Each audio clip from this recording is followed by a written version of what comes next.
नमस्कार लर्नर्स। आज के इस विशेष व्याख्यान में हम कंपनी के प्रकार श्रृंखला के तीसरे भाग पर चर्चा करेंगे।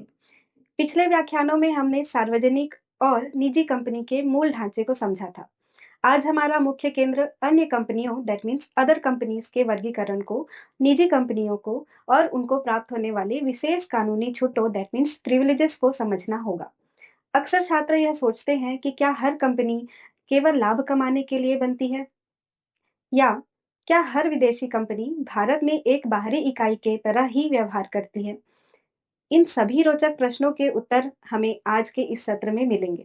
हम विस्तार से समझेंगे कि कैसे कुछ विशिष्ट संस्थाएं सामान्य कंपनी अधिनियम के अंतर्गत होते हुए भी विशेष अधिकारों का उपयोग करती हैं। चलिए इस शैक्षणिक यात्रा को शुरू करते हैं।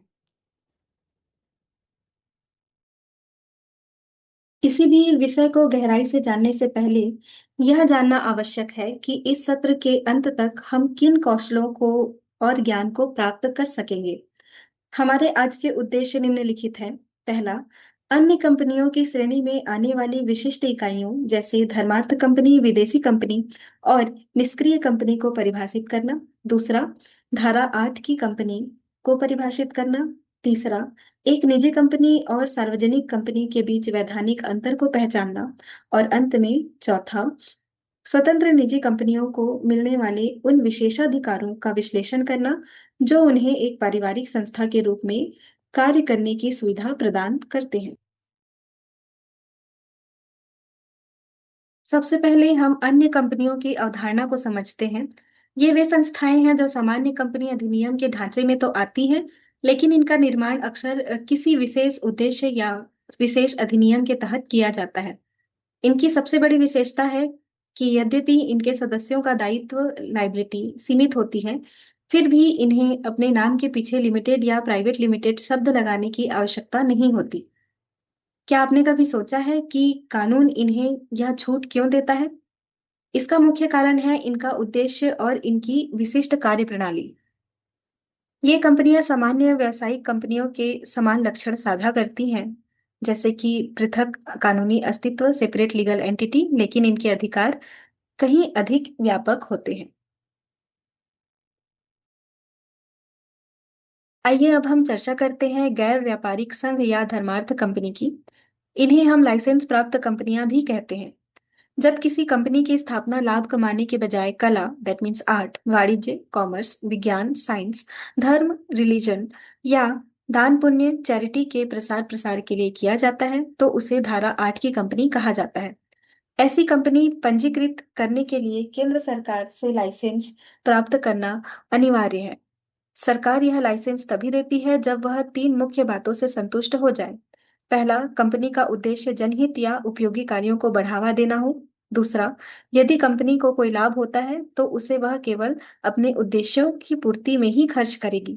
और तीसरा, सबसे महत्वपूर्ण, यह कंपनी अपने सदस्यों को लाभ डिविडेंड के रूप में कोई भुगतान नहीं करेगी। तो हमने देखा कि धारा 8 कंपनियां समाज सेवा के लिए बनती हैं, लाभांश नहीं बांटती और लिमिटेड शब्द के बिना भी काम कर सकती हैं। वैश्विक व्यापार के इस युग में विदेशी कंपनी की परिभाषा समझना अत्यंत आवश्यक है। कंपनी अधिनियम के अनुसार विदेशी कंपनी वह कंपनी है जिनका समामेलन या इनकॉर्पोरेशन भारत के बाहर हुआ है, लेकिन जिनका व्यवसाय भारत में ही स्थिर है। यहाँ एक बहुत महत्वपूर्ण कानूनी बिंदु है जिसे आपको याद रखना चाहिए।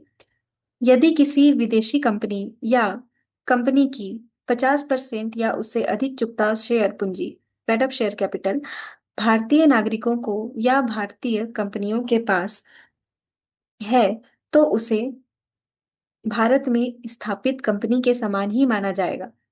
ऐसी स्थिति में उस पर वे सभी नियम और प्रावधान लागू होंगे जो एक शुद्ध भारतीय कंपनी पर लागू होते हैं। तो सवाल यह उठता है कि क्या केवल एक ऑफिस खोल लेने से कोई विदेशी कंपनी भारतीय संबंधों से बच सकती है? उत्तर है नहीं। यदि नियंत्रण भारतीय हाथों में है तो कानून उसे भारतीय इकाई की तरह ही जवाबदेह बनाएगा।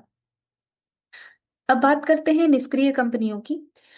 नाम से ही स्पष्ट है कि ये वे कंपनियां हैं जो वर्तमान में कोई व्यापारिक गतिविधि नहीं कर रही हैं। हालांकि इनका नाम अभी भी कंपनी रजिस्ट्रार के पास पंजीकृत है। यदि रजिस्ट्रार को यह संदेह होता है कि कोई कंपनी अपनी लंबे समय से कारोबार नहीं कर रही है या अपना व्यवसाय नहीं चला रही है, तो वह कंपनी के रजिस्टर्ड पते पर नोटिस भेजता है। यदि संतोषजनक उत्तर नहीं मिलता, तो रजिस्ट्रार राजकीय गजट ऑफिशियल गैजेटे में सूचना प्रकाशित करके उस कंपनी का पंजीकरण रद्द कर सकता है। यह प्रक्रिया कॉर्पोरेट जगत की सफाई के लिए बहुत आवश्यक है, ताकि केवल सक्रिय कंपनियां ही सिस्टम में बनी रहें।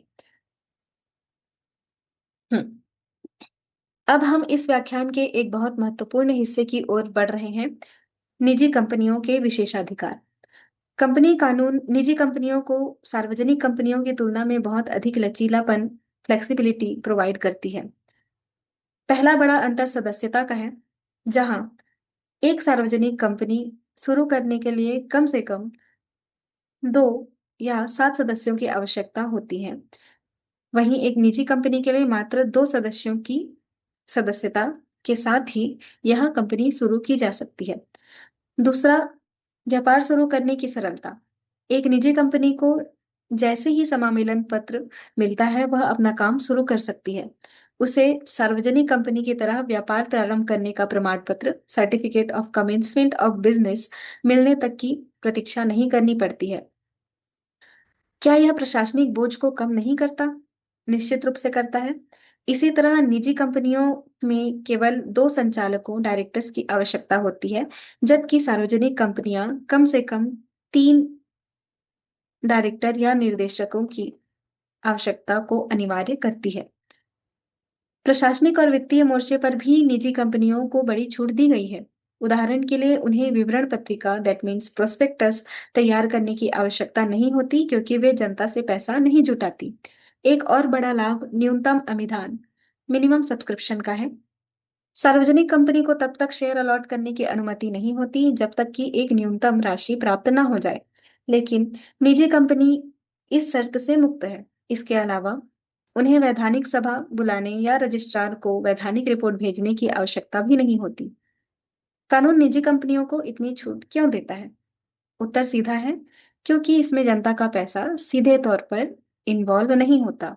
इसलिए नियमों को थोड़ा सरल रखा गया है, ताकि छोटे या मंझले स्तर के उद्यमी बिना किसी बाधा के व्यवसाय कर सके। आगे बढ़ने से पहले हम स्वतंत्र निजी कंपनी और सहायक निजी कंपनी के बीच के अंतर को समझते हैं। एक स्वतंत्र निजी कंपनी वह कंपनी है जो किसी व्यावसायिक या सार्वजनिक कंपनी की सहायक नहीं है या सब्सिडरी नहीं है। इन्हें प्रायः पारिवारिक संस्थाओं के रूप में देखा जाता है। चूंकि इन कंपनियों का चरित्र व्यक्तिगत और पारिवारिक होता है, इसलिए उन्हें वे अतिरिक्त लाभ में मिलते हैं जो एक ऐसी निजी कंपनी को नहीं मिलते जो किसी सार्वजनिक कंपनी के अधीन है। चलिए इन विशेष लाभों को एक-एक करके विस्तार से देखते हैं। स्वतंत्र निजी कंपनियों के संचालकों के पास काफी शक्तियां होती हैं। सबसे पहले इनके संचालक आजीवन लाइफ डायरेक्टर्स नियुक्त किए जा सकते हैं। उन्हें सार्वजनिक कंपनियों की तरह रोटेशन या बारी-बारी से अवकाश ग्रहण करने की जरूरत नहीं होती। इसके अलावा यदि कंपनी अपने संचालकों की संख्या बढ़ाना चाहती है, तो उसे केंद्रीय सरकार की अनुमति लेने की आवश्यकता नहीं पड़ती। यहाँ तक कि एक ही प्रस्ताव रिजोल्यूशन के माध्यम से कई संचालकों की नियुक्ति एक साथ की जा सकती है। क्या आपको लगता है कि यह प्रक्रिया सार्वजनिक कंपनी से अधिक कुशल है? हाँ, क्योंकि यहाँ निर्णय लेने की प्रक्रिया बहुत तेज होती है और बाहरी हस्तक्षेप न्यूनतम होता है। यहाँ तक कि संचालकों को अपनी लिखित सहमति भी रजिस्ट्रार के पास तुरंत जमा करने की अनिवार्यता नहीं होती। वित्तीय लेन-देन के मामले में भी स्वतंत्र निजी कंपनियों में बहुत ही स्वतंत्रता होती है। एक सामान्य नियम यह है कि कंपनियां अपने संचालकों को बिना सरकारी अनुमति के ऋण नहीं दे सकती, लेकिन यह प्रतिबंध एक स्वतंत्र निजी कंपनी पर लागू नहीं होता। इसी तरह प्रबंधकीय पारिश्रमिक पर भी यहाँ कोई कड़ी सीमा नहीं है। जहाँ सार्वजनिक कंपनियों में शुद्ध लाभ का 11% ही पारिश्रमिक के रूप में दिया जा सकता है, वहीं निजी कंपनियां अपने वित्तीय स्थिति के अनुसार इसे स्वयं तय कर सकती हैं। वे अपने अधिकांश उपक्रम या संपत्ति को बेचने के लिए भी स्वतंत्र हैं, जिसके लिए सार्वजनिक कंपनी को कई कड़े नियमों का पालन करना पड़ता है। व्यवसाय में गोपनीय सीक्रेसी की अपनी महत्ता है। एक स्वतंत्र निजी कंपनी को अपना लाभ हानि खाता, that means profit and loss account, registrar के पास तो जमा करना पड़ता है, लेकिन जनता को इसे देखने की या नकल लेने का अधिकार नहीं होता। इसे कंपनी की वित्तीय रणनीतियां गुप्त रहती हैं। शेयरों के मामले में ये कंपनियां आस्थगित share, that means deferred shares जारी कर सकती हैं, जिनमें पूंजी के अनुपात से अधिक वोटिंग राइट्स होते हैं। आधुनिक कॉर्पोरेट कानून में ऐसी सुविधा अन्य कंपनियों को बहुत ही सीमित स्थितियों में मिलती है, लेकिन एक स्वतंत्र निजी कंपनी अपनी इच्छानुसार अपने आंतरिक नियमों को अंतर नियमावली द्वारा परिवर्तित कर सकती है। इस विस्तृत व्याख्यान में हमने कंपनी जगत के उन पहलुओं को देखा जो सामान्य व्यावसायिक ढांचों से अलग हैं। हमने सीखा कि अन्य कंपनियां जैसे धारा 8 कंपनियां सामाजिक उद्देश्यों के लिए समर्पित होती हैं। विदेशी कंपनियां भारतीय नियमों के दायरे में तब आती हैं जब उनका स्वामित्व काफी हद तक भारतीय हो। और सबसे महत्वपूर्ण, हमने यह समझा कि निजी कंपनियां, विशेषकर स्वतंत्र निजी कंपनियां, कॉरपोरेट जगत के लचीले इंजन हैं। उन्हें मिलने वाले कानूनी छूटे, चाहे वह संचालकों की नियुक्ति हो, वित्तीय गोपनीयता हो या व्यावसायिक संचालन की शुरुआत, उन्हें एक प्रतिस्पर्धी माहौल में स्वतंत्र रूप से कार्य करने की शक्ति प्रदान करती है। याद रखिए, कानून का उद्देश्य केवल नियंत्रण करना नहीं, बल्कि व्यवसाय की सुगमता, ईज ऑफ डूइंग बिजनेस प्रदान करना भी है। निजी कंपनियों को दी गई ये सभी छूटें इस दिशा में एक बड़ा कदम है।